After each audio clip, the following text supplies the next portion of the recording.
बाहरों आया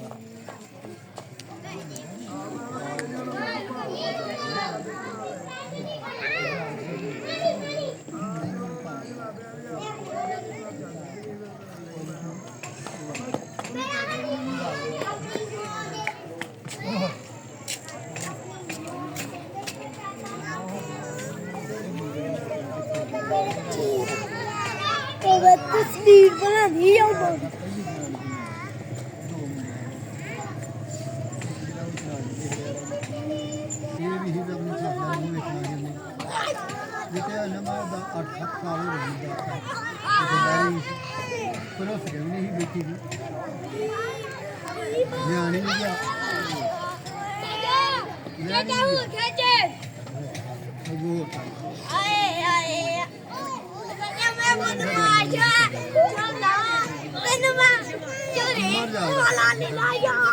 मेरे को एक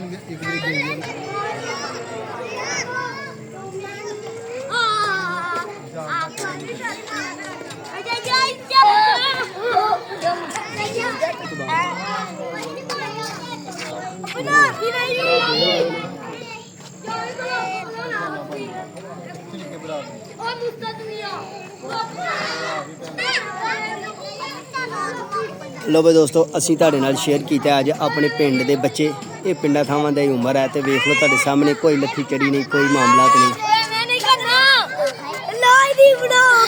बना हड़िया पुत्र बना हड़िया ए साडे पिंड दा दायरा है ठीक है जी। ए दरबार शरीफ ते ए फलाई है बहुत पुरानी मेरी दादी अम्मा दे वक्त दी फलाई है ठीक है जी।